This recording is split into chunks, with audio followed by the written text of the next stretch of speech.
மீண்டும் உங்களை நாம் சந்திப்பதிலே மிக்க மகிழ்ச்சி அடைகின்றோம்.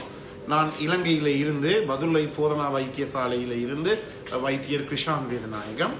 நாங்கள் பார்த்து கொண்டிருக்கின்ற விடயம் ஆண்களுக்கு ஏற்படுகின்ற இந்த பாலியல் சம்பந்தப்பட்ட பிரச்சனைகளை பற்றியது.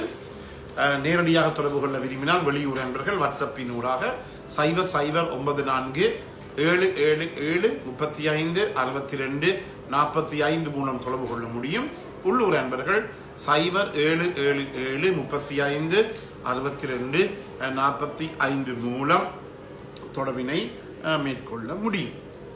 எனவே இன்று நாங்கள் பார்க்க போகின்ற இன்னும் ஒரு முக்கியமான விடயம் என்னவென்றால், இந்த ஆண்களினுடைய இந்த ஹோமோன்களினுடைய அளவை பற்றியதும் அவற்றுக்கு தேவையான நடவடிக்கைகள் என்ன என்பதை பற்றியும் நாங்கள் பார்க்க இருக்கின்றோம். முக்கியமாக உங்களுக்கு தெரியும், யாராவது ஒருவர் தன்னுடைய மனைவியுடன் தன்னுடன் தொடர்பு கொள்ள முடியாமல் இருக்கின்றது, பாலியல் உறவை வைத்துக் கொள்ள முடியாமல் இருக்கின்றது, ஆண்குறி விரைப்படைகின்ற தன்மை போதாது என்று நினைத்தால் திருமணம் ஆன புதிதிலே இது ஒரு சாதாரண விடயம். இதை முக்கியமாக கவனித்துக் கொள்ளுங்கள். பல பேர் என்னுடைய நிகழ்ச்சியை கேட்டுக்கொண்டிருக்கிறார்கள், புதுமண தம்பதியினர், பெண்கள் ஆண்கள் உட்பட. இவர்கள் என்ன செய்வார்கள்னா, 2-3 திருமணம் முடித்து 3-4 நாட்களிலே எனக்கு தொலைபேசியின் மூலம் அழைப்படுத்து, ஐயா உங்கள் நிகழ்ச்சியை நான் இன்ஸ்டாகிராம் டிக்டாக்களை பார்த்து கொண்டிருக்கின்றேன், எனக்கும் நான் திருமணம் இப்போது எனக்கும் இந்த பிரச்சனை இருக்கின்றது கேட்ட பிற்பாடு எவ்வளவு காலத்துக்கு முதல் நீங்கள் திருமணம் முடித்தீர்கள் என்று அவர்களை கேட்டால் அவர்கள் சொல்லுகிற படி, டாக்டர் போன கிழமை தான் எங்களுக்கு திருமணம் முடிந்தது. எனவே போன கிழமை தான் திருமணம் முடிந்தது என்று சொல்லி போட்டு என்னுடைய ஆண்குறி முற்று முழுதாக விரைப்படையவில்லை என்று சொல்லி யாரும் கேட்பீர்களாக இருந்தால் அது ஒரு பிழையான முறை, பிழையான நடவடிக்கை. ஏனெனில் திருமணமான புதிதிலே நீங்களும் புதிது, உங்களுடைய மனைவியும் புதிது. அதே நேரத்தில் இது 2க்கும் வித்தியாசம் இருக்கின்றது. காதல் திருமணங்களுக்கும் வித்தியாசம் இருக்கிறது. பேசி செய்யப்படுகிற திருமணங்கள், ப்ரொபோஸ்ட் மேரேஜ் என்று சொல்லுவோம், அதற்கும் இடையிலே பாரதூரமான வித்தியாசம் இருக்கின்றது.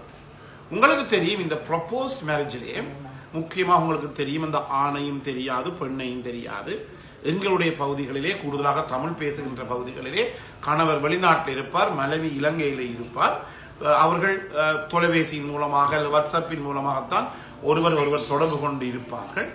பிற்கால பகுதிகளிலே தான், அதாவது காலையிலே தான் அல்லது முதல் நாள் இரவு கணவர் வெளிநாட்டிலிருந்து வந்து அன்றைக்கு அடுத்த நாள் பகல் 4 மணிக்கு பின்னர் 4 மணிக்கு திருமணம்.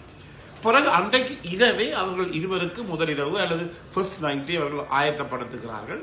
எனவே இந்த இடத்திலே பாருங்கள், அந்த தன்னுடைய கணவனுடன் அந்த பெண் 24 மணத்தியாளமும் கூட கிட்டே இருக்கவில்லை, தொலைவில் இருக்கவில்லை, நேரடியாக பிசிக்கல் கான்டாக்ட்ஸ் என்று சொல்லுவோம், இது குறைவாக இருக்கிறது. இந்த நிலையிலே இருவருக்கும் இடையிலே இருக்கிற திருமண பந்தம் அல்லது பாலியல் உறவு எப்படி இருக்கும் என்று நாங்கள் பார்த்தால் அது பெரிய ஒரு பிரச்சனைக்குரிய விடயமாகத்தான் இருக்கு. ஆனால் இது காதல் திருமணங்களை பார்க்கின்ற போது ஒரு பிரச்சனை இல்லை.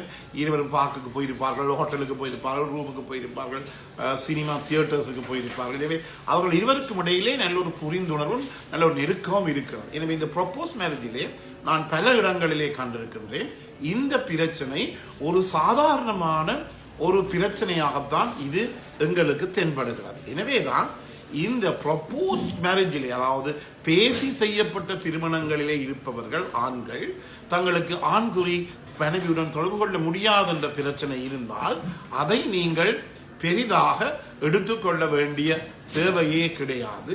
அது ஒரு பெரிய பிரச்சனைக்குரிய விடயமாகவே உங்களுக்கு இராது.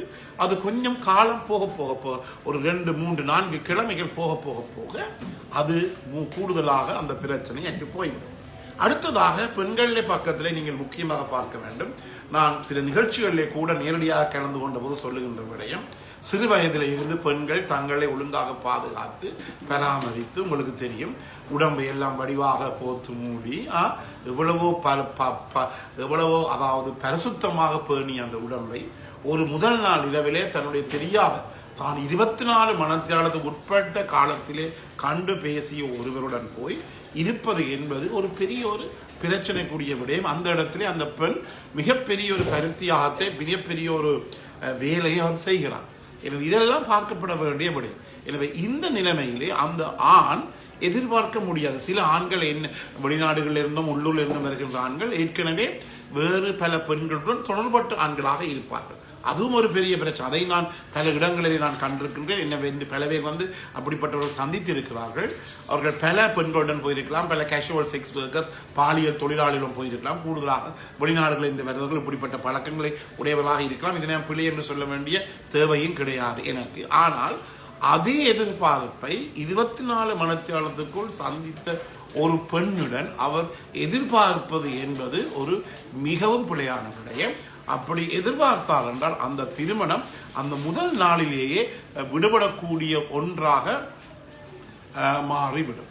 எனவே இதை நாங்கள் கவனித்துக் கொள்ள வேண்டும். எனவே இந்த இடத்திலே என்ன நடைபெறும் என்றால் அந்த ஆணுக்குரிய ஒத்துழைப்பை அந்த பெண் அவருடைய புது மனைவி தருவது குறைவாக இருக்கும் என்றபடியினாலே அந்த இடத்திலே அந்த ஆணுக்கு தேவையான அளவு ஆண்குறி விரைப்படைய தன்மை குறைவாக இருக்கும். அதே நேரத்திலே அவர் எவ்வாறு வேறு இந்த பாலியல் தொழிலாளிகள் இருக்கின்ற போது பெற்ற இன்பத்தையும் சுகத்தையும் அல்லது உச்சக்கட்டத்தையும் ஆகாசத்தையும் இந்த இடத்திலே அவரால் அடைய முடியாமல் போய்விடுகிறது.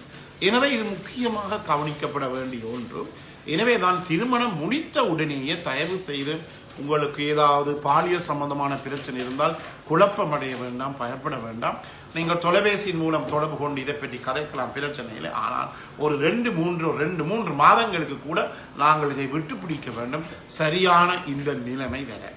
அதே நேரத்தில் நான் சொன்னேன், இந்த ஹோமோன்களை எப்போது நாங்கள் சோதித்து பார்ப்போம் என்றால், ரத்தத்தை எப்போது சோதித்து பார்ப்போம் என்றால் ஒரு குறைந்தது ஒரு 3 மாதம் நீங்கள் நல்லாக இருவரும் பேசி பழகி இருவருமே நல்லா ரிலாக்ஸ்டாக இருந்து பாலியல் தொடர்பினை நீங்கள் பண்ணுகின்ற போது அந்த இடத்துல கூட உங்களுக்கு ஆண்குறி விரைப்படைய முடியாத தன்மை ஏற்படுமாக இருந்தால் நீங்கள் என்ன செய்யலாம், உங்களுடைய இரத்தத்தை நீங்கள் பரிசோதித்து பார்க்கலாம். எதற்காக நாங்கள் பரிசோதித்து பார்க்கிறோம்? இரத்தத்தில் இருக்கின்ற ஆணுக்குரிய ஹோமோன் ஆகிய டெஸ்டெஸ்டரோனுடைய அளவைத்தான் நாங்கள் பரிசோதித்து பார்க்கிறோம். டெஸ்டெஸ்டரோன் அளவை சோதித்து பார்க்கும்போது ஏர்லி மார்னிங் சாம்பிள் என்று சொல்லுவோம். காலையிலே 9 மணிக்குத்தான் நீங்கள் அந்த இரத்தத்தை கொடுக்க வேண்டும். அதுதான் இங்க இருக்கிற பெரிய பிரச்சனையாக இருக்கின்றது. என்னென்றால் சில பேர் இந்த ஆண்குறி விரைப்பட முடியாத தன்மைக்குரிய மருந்துகளை குடிக்கிறார்கள். எந்த நேரத்திலே மருந்து குடிக்க வேண்டும் சொல்லி 100% தெரியாது. ஏனோ தானோ என்று சொல்லி அவர்கள் மருந்து குடிக்கிறார்கள். அதே போலதான் இந்த டெஸ்டோஸ்டெரோனை செக் பண்ணும்போது விடிய காலையில் சொல்லும்போது காலையிலே 9 மணிக்கு தான் இந்த டெஸ்டோஸ்டெரோனை சோதிக்க வேண்டும். சோதிக்கின்ற போது 2 வகை இருக்கிறது. ஒன்று முழு டெஸ்டோஸ்டெரோன், இரண்டாவதாக ஆக்டிவ் அல்லது ஃப்ரீ டெஸ்டோஸ்டெரோன். இதில் எங்களுடைய நாட்டை பொறுத்த மட்டும் ஏறக்குறைய $50, ஏறக்குறைய 18,000 ரூபாய் இதுக்கு எங்களுடைய இலங்கை காசின்படி செலவழிகிறது.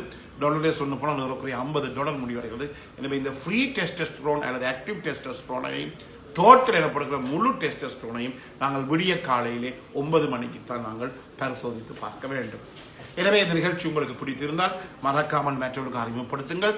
யூடியூப்ல பார்க்கணும், லைக் பண்ணுங்கள், ஷேர் பண்ணுங்கள். அதே நேரத்தில் மணி சின்னத்தை பெல் சைன் அழுத்தி சப்ஸ்கிரைப் பண்ணுங்கள். டிக்டாக்ல மறக்காமல் ஃபாலோ அப் பண்ணுங்கள். இன்ஸ்டாகிராமிலும் ஃபாலோ அப் பண்ணுங்கள். மீண்டும் உங்களை சந்திக்கும் வரை நன்றி, வணக்கம்.